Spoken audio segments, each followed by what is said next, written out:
A paz do Senhor, meus amados irmãos. Eu quero deixar um texto para a nossa meditação de hoje, que está no Evangelho de Lucas, capítulo 15. Esse texto é um texto conhecido demais. O capítulo 15 é um dos capítulos mais conhecidos do Novo Testamento, porque é o capítulo que compõe as três parábolas.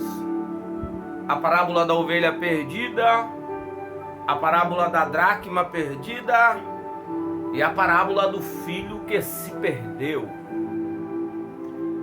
Mas para entendermos a aplicação da parábola de Jesus, nós temos que ler o verso de número 1, o verso de número 2,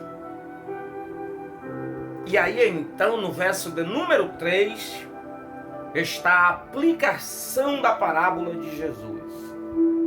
Observe o contexto, para não virar um texto sem pretexto.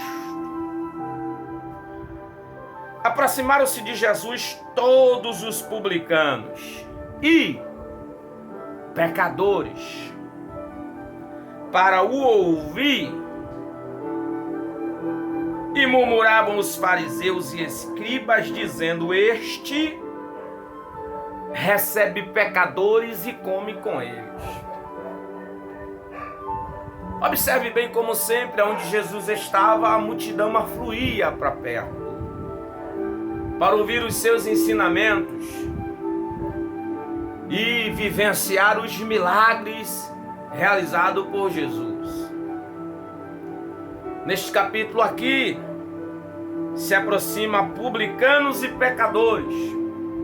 Então os fariseus, os religiosos da época, e os escribas, que eram os portadores da arte, da escrita e da interpretação na aplicação da lei, eles questionam a receptividade de Jesus para com publicanos e pecadores. Neste questionamento dos fariseus e dos escribas, eles começam a murmurar, porque a religião dos fariseus consistia na nata da sociedade da época.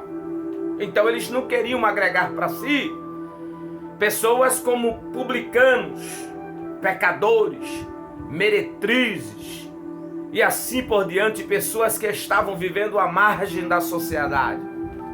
Porque tanto na visão dos fariseus como na visão dos escribas, esses tais eram infratores de lei. Eles estavam infringindo a lei. Eles questionam de Jesus.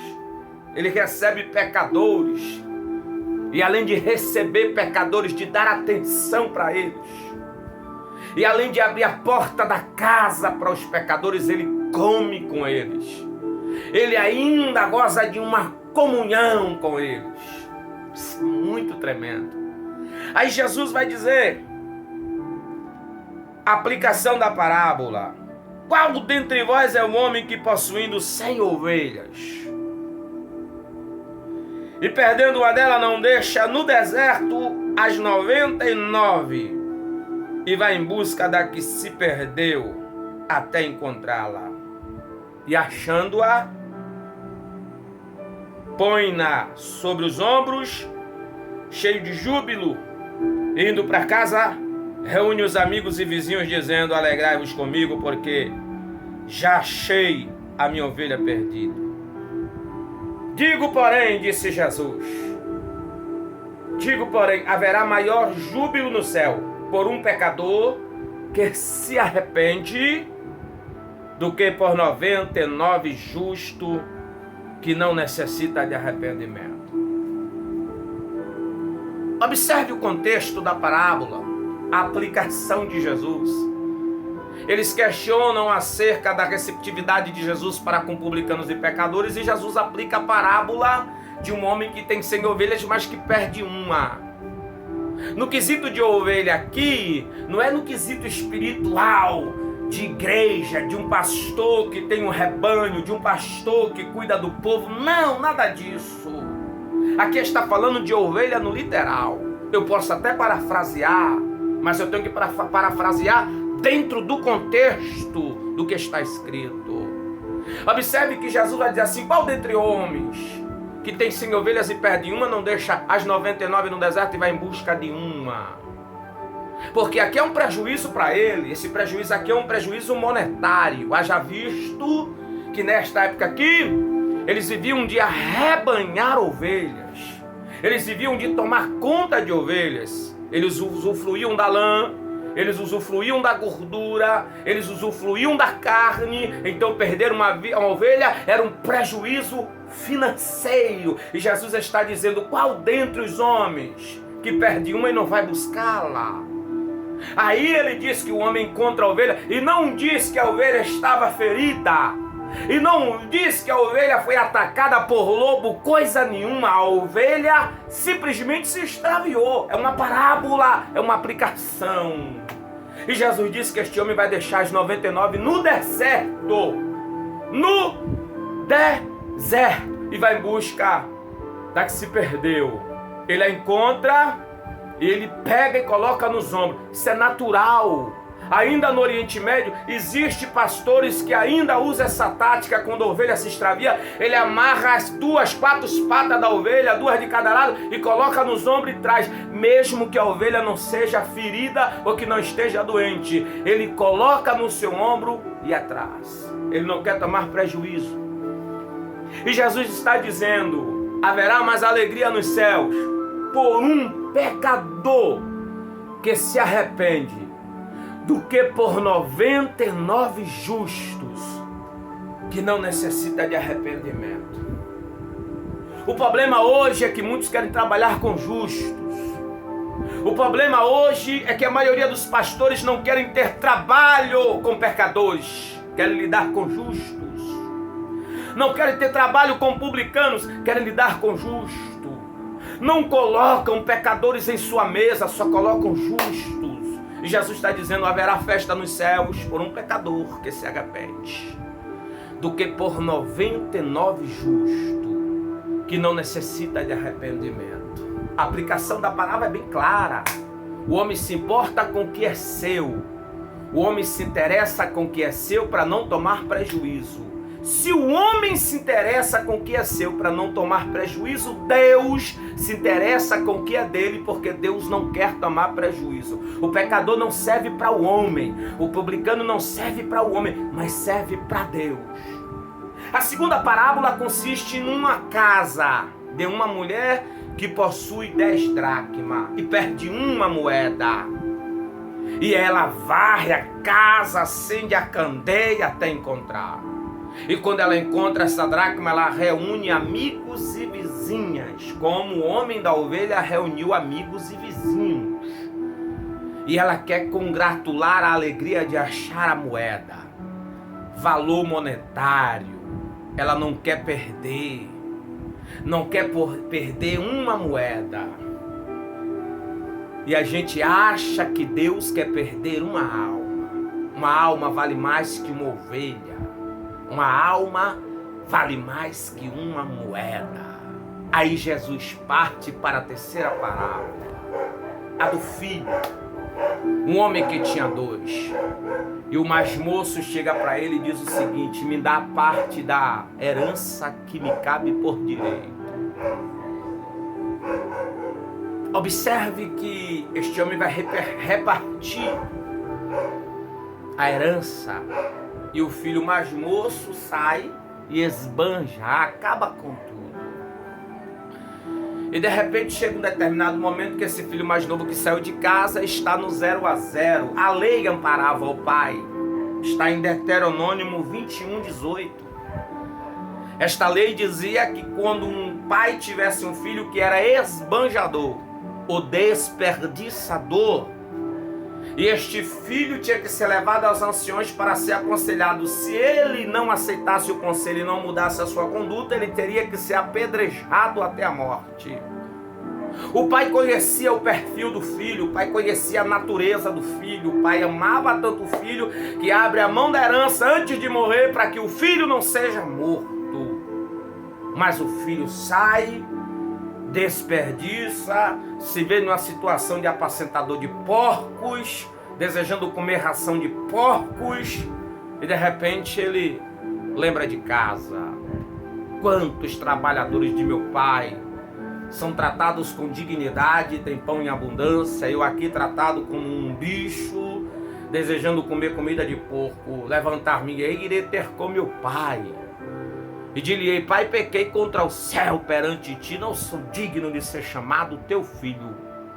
Aceita-me como um dos teus trabalhadores ou como um servo para lhe prestar serviço. Ele elabora o sermão e vai. Quando ele está chegando em casa, o pai corre para o abraçar. Isso aqui é o papel de Deus. Deus sabia que Deus conhece a nossa natureza de rebelde. Deus sabe que a gente quer oportunidade para conhecer o mundão lá fora. A gente sai para conhecer o mundão e de repente a gente quebra a cara. E de repente a gente toma prejuízo. Mas o Espírito que convence do pecado, da justiça e do juízo está sempre dizendo: volta para casa que o Pai está esperando. Volta para casa que o Pai está esperando. Volta para casa que o Pai está esperando. E a nossa preocupação é: e o meu irmão que ficou em casa, o que ele vai falar de mim? Não importa, volta para casa porque a casa é do Pai. E os outros, o que ele vai dizer? Não importa, volta para casa porque que ele recebe ao Pai. Se o pai da parábola recebe o filho com um anel no dedo, com sandália nos pés, com bezerro cevado na brasa, e manda aumentar o som e faz festa, como é que Deus não recebe o pecador? Se o irmão mais velho que não saiu de casa estava lá tanto tempo, o religioso, questionador, que vê defeito em tudo e em todos, quando ele chega ele pergunta: que barulho é esse?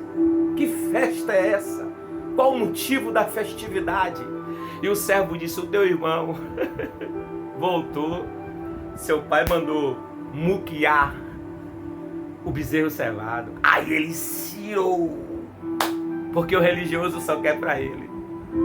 Porque o religioso só pensa nele. O religioso, quando alguém peca, ele quer condenar. Ele quer dar uma disciplina de 30, de 5 anos, de 2 anos, de 4 anos, de 10 anos, sei lá quantos anos for. Mas o pai disse: não, você não entendeu. O teu irmão, ele vai questionar com o pai e disse: eu te sirvo há tanto tempo e nunca me permitiu matar um cabrito, um bezerro. Esse teu filho desperdiça tudo com as meretrizes e agora o Senhor recebe desse jeito, trata desse jeito. Aí o pai diz: teu irmão, independente do que você ache, do que você perceba, do que você entenda, do que você compreenda, é seu irmão. Ele estava morto, reviveu. Contentamento do pai. Estava perdido, foi achado. Era justo nos alegrarmos com ele. A aplicação da parábola está justamente na questão de: o homem não quer perder a ovelha, a mulher não quer perder a moeda, o pai não quer perder o filho, e Deus vai abrir mão do pecador? Por causa de quê? Por causa de quem? Porque a ovelha bota o sustento na mesa do pastor. A moeda traz o alimento para a mesa da mulher. O filho, mesmo dando prejuízo para o pai, não deixa de ser filho. E o pecador? Sendo pecador, não deixou de ser alma. Há uma alma nele. Há uma vida nele. Deixa eu dizer uma coisa. Precisamos olhar as pessoas da forma como Deus olha. A parábola da ovelha não diz que a ovelha foi ferida. Não diz que o pastor se embrenhou nos matos. Não diz que o pastor tirou da boca dos lobos. Ela só se extraviou. Mas o pastor deixou 99 no deserto e foi em busca de uma única. porque ele não queria tomar prejuízo. A mulher acendeu a luz, varreu a casa, colocou as coisas em ordem para encontrar uma moeda.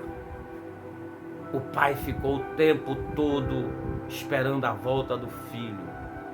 Enquanto o filho estava esbanjando, ele estava engordando o bezerro. Enquanto o filho estava desperdiçando, o pai estava engordando o bezerro. Enquanto o filho estava perambulando, o pai estava engordando o bezerro e preparando a música para o retorno do filho. Todos pecaram, destituídos estávamos da glória de Deus. A Bíblia diz que Jesus veio para os doentes, porque os sãos não necessitam de médico. Ele veio para os injustos, porque os justos não necessitam de arrependimentos. Deus abençoe você. Que esta reflexão fale bem alto no seu coração.